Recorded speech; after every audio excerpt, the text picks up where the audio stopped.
Hello and welcome to Story Time. Now today we have a lovely story from the collection of the Grimm brothers, and our special guest this week is the wonderful Mr. Adam Randall, who'll be reading a story of brotherly kinship.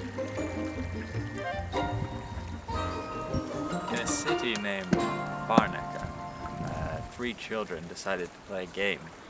But the game they decided to play was slaughter. And they each gave themselves a role. One of them was the butcher, who had the job of slitting the throat of the pig. One of them was a little girl who had a little bowl, and all the blood would go into the bowl. And the third one was the pig, so he had the unfortunate job of being slaughtered. And so the boy slaughtered the other boy. The little girl caught the blood in the bowl.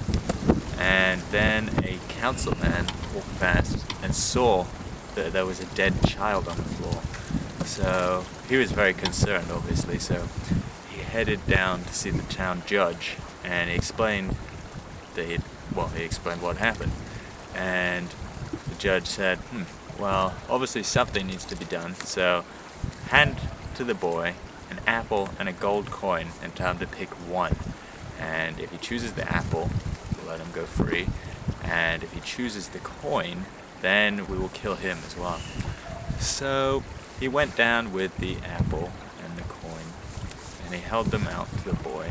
And he took the apple, smiled, and laughed. And then he left.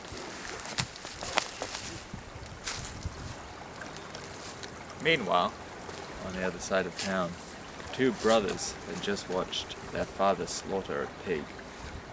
And they got the idea that sometime they'd like to try that for themselves. So the next day, when the father was out at work, they played the same game the other three children had played.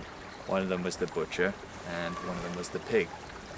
So, well, that ended just as badly as the first time it happened, with one of the children dead on the floor.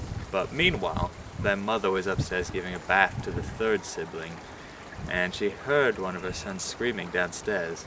So she headed down to investigate and found her son dead on the floor, and the other one standing there with a bloody knife. So she snatched the knife out of his hand and just stabbed him in the heart and killed her other son in a fit of passion, I suppose. And so with that over with, she headed upstairs to continue her bath with the other child, only to find that he had drowned in the bath because he was a very young child and he needed to be supervised, but she was too busy killing her other son to realize that he was drowning. And so she was very distressed because all of her children were dead. And so what she did was she hung herself just in the middle of the house.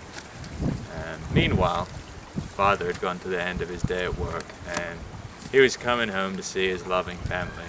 And when he came in, he found two of his sons stabbed to death, his wife hanging, and the other son dead in the bathtub. And he was so sad about that he died. The end. Well, I hope you enjoyed that story. We'll see you same time next week for another wonderful tale.